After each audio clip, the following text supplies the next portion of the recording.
ഇന്ന് നമ്മൾ ഡിസ്കസ് ചെയ്യാൻ പോകുന്നത് ന്യൂമറിക്കൽ ക്വസ്റ്റ്യൻസ് ആണ്. നമ്മൾ കഴിഞ്ഞ വീഡിയോയിൽ ഡിസ്കസ് ചെയ്ത സ്റ്റോറേജ് കപ്പാസിറ്റൻസിനെ പറ്റിയുള്ള ന്യൂമറിക്കൽസ്. അതിൽ ഒന്നാമത്തെ ന്യൂമറിക്കലാണ് a parallel plate capacitor has a uniform electric field E in the space between the plates if the distance between the plates is d and area of each plate is A, the energy stored in the capacitor is. അപ്പോൾ എന്താണ് ഇവിടെ പറയുന്നത്? ആദ്യം നമുക്ക് question എന്താണ് പറയുന്നത് മനസ്സിലാക്കാം. A parallel plate capacitor has uniform electric field. അപ്പോൾ ഒരു പാരലൽ പ്ലേറ്റ് കപ്പാസിറ്റർ ഉണ്ട്, ഓക്കെ.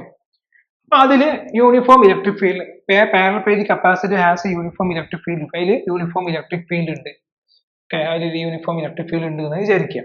ഓക്കെ, ഇലക്ട്രിക് ഫീൽഡ് അതിലുണ്ട്.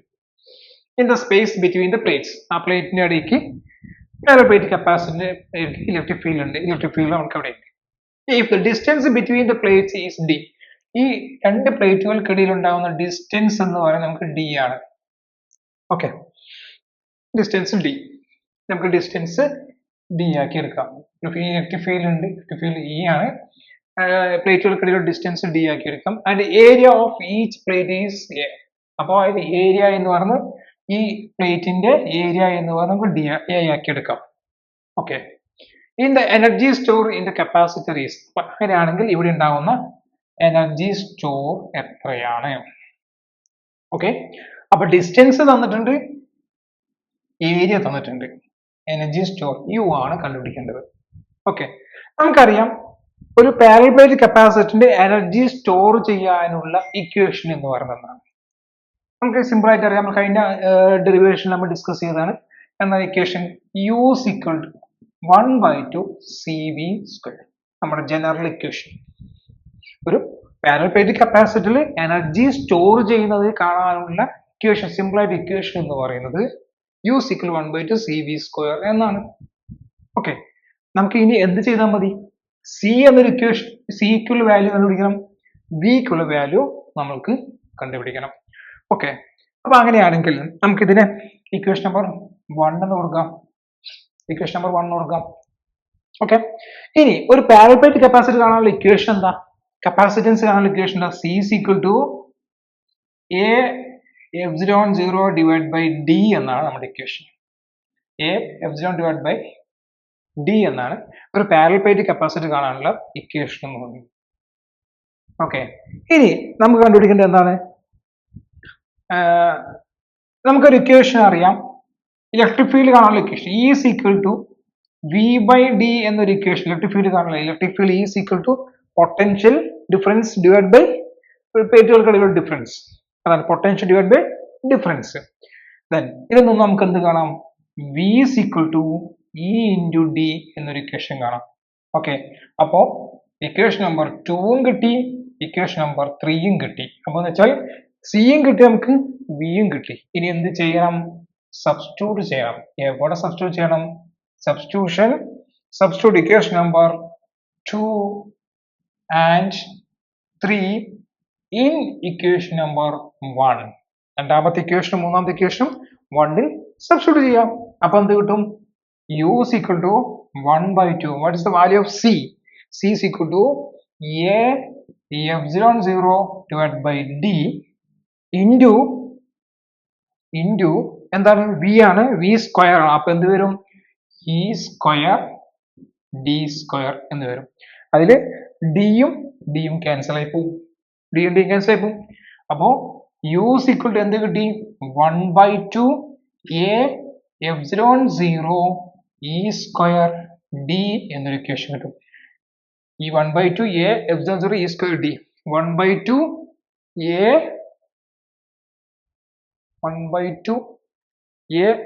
ε0 E സ്ക്വയർ D. A ε0 ഓപ്ഷനിലില്ലേ? ഓപ്ഷനിൽ എഴുതിയ മിസ്റ്റേക്ക് ആണോ?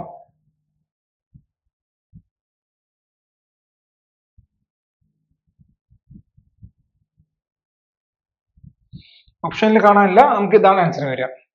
ഓപ്ഷനിൽ എഴുതിയ മിസ്റ്റേക്ക് ആണെന്ന് തോന്നുന്നു. A epsilon 0 E square D ആണ് നമ്മുടെ ഇക്വേഷൻ. ഓപ്ഷനിലെ ഇക്വേഷൻ കാണാമല്ലോ. 1/2 എവിടെയും കണ്ടിട്ടുണ്ടോ, കാണുന്നുണ്ടോ? 1/2 എപ്സിലോൺ 0 ഇ സ്ക്വയർ എന്നേ ഉള്ളൂ. അപ്പൊ ഇ സ്ക്വയർ 1/2 എ എപ്സിലോൺ 0 ഒന്നില്ല. 1/2 എൽ ഉണ്ട്. 2 A epsilon 0 E square D. അപ്പൊ ഇത് എൽ ആയിരിക്കില്ല, ഇത് ഡി ആയിരിക്കും കേട്ടോ. ഡി ആയിരിക്കും. അപ്പൊ ഇതാണ് ആൻസർ സി. ആൻസർ സി ആണ് correct. 1/2 A epsilon 0 E square D. Okay, അപ്പൊ ആൻസർ സി ആണ് കറക്റ്റ് ആൻസർ. ഓക്കെ, അപ്പൊ നമ്മൾ എന്താ കണ്ടുപിടിച്ചത്? നമുക്ക് ക്വസ്റ്റ്യൻ എന്താ പറയുന്നത്? ഒരു പാരലൽ പ്ലേറ്റ് കപ്പാസിറ്റർ ഉണ്ട്. ആ കപ്പാസിറ്റർ ഇടയിൽ എന്ത് ഇലക്ട്രിക് ഫീൽഡ് ഉണ്ടെന്ന് പിടിച്ചു. അവ തമ്മിലുള്ള ഡിസ്റ്റൻസ് ഡി ആണെന്ന് മനസ്സിലാക്കി. ഈ പ്ലേറ്റിന്റെ ഏരിയ എ ആണെന്ന് കിട്ടി. അങ്ങനെയാണെങ്കിൽ ഇവിടെ ഉണ്ടാവുന്ന ഈ പ്ലേറ്റിൽ ഉണ്ടാവുന്ന എനർജി എത്രയായിരിക്കും? ടോട്ടൽ എനർജി എത്രയായിരിക്കും? ഇതാണ് ക്വസ്റ്റ്യൻ തന്നിരിക്കുന്നത്. അപ്പൊ നമുക്ക് എന്തുണ്ട്? U equal 1/2 C V square നമ്മുടെ ഇക്വേഷൻ, ജനറൽ ഇക്വേഷൻ. ഇനി പാരലൽ പ്ലേറ്റ് കപ്പാസിറ്റർ ആണ്. അപ്പൊ parallel plate capacitor general equation C സിയിൽ A epsilon 0 divide by D ആണ്. ഓക്കെ, ഇനി അതിൽ നിന്ന് നമുക്ക് വേറെ എന്ത് സി കിട്ടി. ഇനി ബി കണ്ടുപിടിക്കണം. അപ്പോ ഡിസ്റ്റൻസും പ്ലേറ്റുകൾക്കതിലുള്ള ഡിസ്റ്റൻസും പൊട്ടൻഷ്യൽ വരുന്ന ഇക്വേഷൻ ഏതാണ്? അതാണ് ചിന്തിക്കേണ്ടത്. അപ്പൊ ഡിസ്റ്റൻസും ഡി എന്ന് പറയുന്ന ഈ ഡിസ്റ്റൻസും അതേപോലെ തന്നെ പൊട്ടൻഷ്യൽ വരുന്ന ഇക്വേഷൻ ഏതാണെന്നുള്ള കാര്യം ചിന്തിക്കുക. അത് E equal B by D ആണ്. അതൊന്ന് ബിക്ക് ഇക്വേഷൻ ബി സിക്വൽ ഇ ഡിന് കിട്ടി. ഓക്കെ, അപ്പൊ ആ വാല്യൂ സബ്സ്റ്റിറ്റ്യൂട്ട് ചെയ്ത് കഴിഞ്ഞാൽ നമുക്ക് U equal 1/2 A epsilon 0 E square D എന്നൊരു ഇക്വേഷൻ നമുക്ക് കിട്ടും.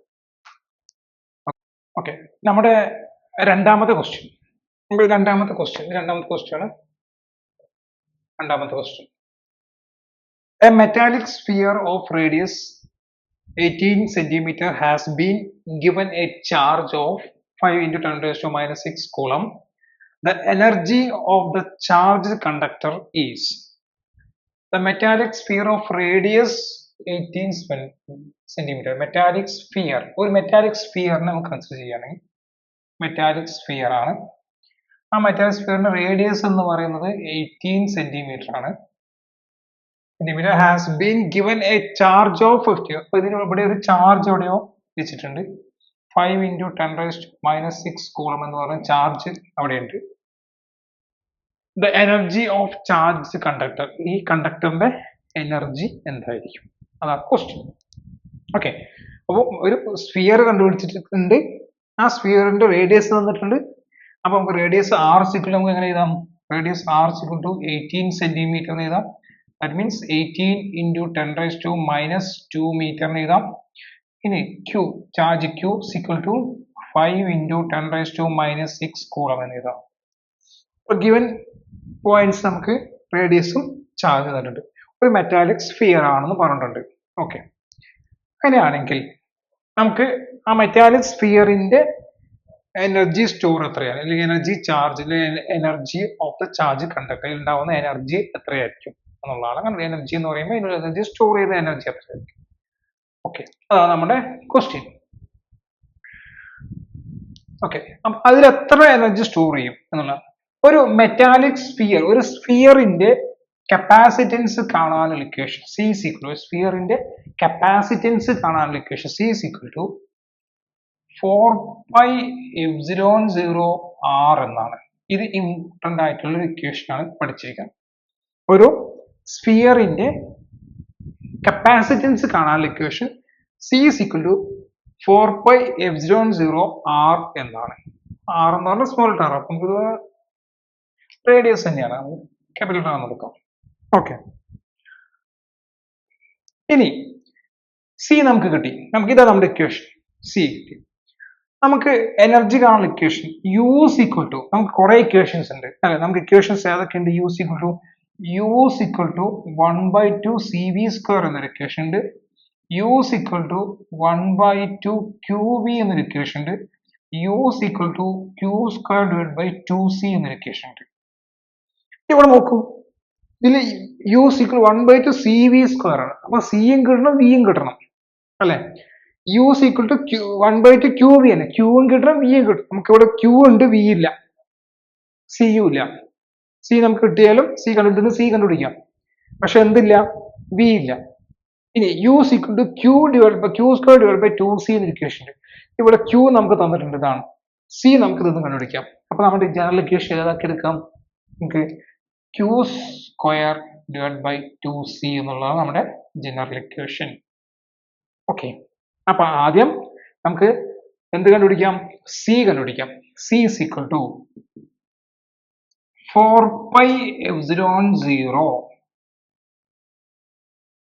into ആറിന്റെ വാല്യൂ 18 into 10⁻⁻². നമുക്കറിയാം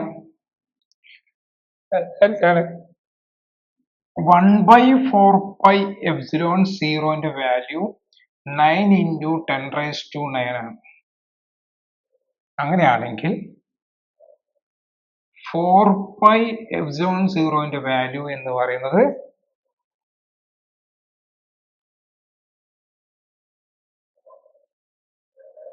വാല്യൂ എന്ന് പറയുന്നത് 1/9 into 10⁻⁹ ആണ്. അല്ലേ? ഒന്ന് ക്രോസ് ആയി കുണിച്ചാൽ മതി, അത്രേ ഉള്ളൂ. 1 വരും, 1 into 4πε0 ആ വാല്യൂ. അപ്പോൾ 4πε0 എന്ന് പറയുമ്പോൾ 1/8 അല്ലേ? സിമ്പിൾ ആണ്. 4πε0 പറഞ്ഞാൽ 1/9 ആണ്. ആ വാല്യൂ നമുക്ക് സിസ്റ്റം. നെക്സ്റ്റ് 1/4π+4πε0 എന്ന് പറഞ്ഞാൽ 1/9 into 10⁻⁻9 into 18 into 10⁻⁻². ഓക്കെ, ഇനി നോക്ക്, 9ഉം 8ഉം ക്യാൻസൽ ആയി പോയി. ഇത് 2. അപ്പൊ എന്ത് വരും? 2 into 10⁻⁻² into ഈ 10⁻⁻9 മേലേക്ക് വെക്കാം. 10⁻⁻9 അല്ലേ? അപ്പോ 2 into 10⁻⁻11 എന്ന് കിട്ടി. Capacitance C. C is equal to 2 into 10⁻⁻11 എന്ന് കിട്ടി. സിന്റെ വാല്യൂ കിട്ടി. ഓക്കെ, ഇനി നമുക്ക് ഈ ഇക്വേഷൻ സബ്സ്റ്റിറ്റ്യൂട്ട് ചെയ്യാം. U is equal to എന്താണ്? Q square 5 into 10⁻⁻6 whole square whole divided by 2 into C ന്റെ value 2 into 10⁻⁻11 into 25 into 10⁻⁻12 divided by 4 into 10⁻⁻11. That means നമുക്ക് എങ്ങനെ എഴുതാം? 25 into 10⁻⁻12 into 10⁻11 divided by 4. അപ്പോൾ എന്താ പറയുക? 25 into 10⁻⁻1 divided by 4 is equal to നമുക്ക് എങ്ങനെ എഴുതാം? ഒന്നും കൂടി 25 divided by 14 എഴുതാം. കട്ട് ചെയ്ത് പോവാം. അപ്പോൾ 5/8. That means 5/8 is equal to 0.625 എന്ന് കിട്ടും. അപ്പോൾ 0. ഇതാണ് നമ്മുടെ ആൻസർ ബി.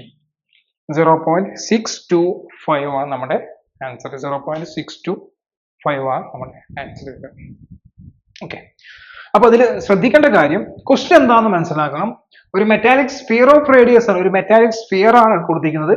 ആ സ്ഫിയറിന്റെ റേഡിയസ് 18 സെന്റിമീറ്റർ എന്ന് കൊടുത്തിട്ടുണ്ട്, ചാർജ് തന്നിട്ടുണ്ട്. ഓക്കെ, അപ്പോ എങ്കിൽ ആ മെറ്റാലിക് സ്ഫിയറിന്റെ കപ്പാസിറ്റൻസ് കാണാനുള്ള ഇക്വേഷൻ നമുക്ക് അറിഞ്ഞിരിക്കണം.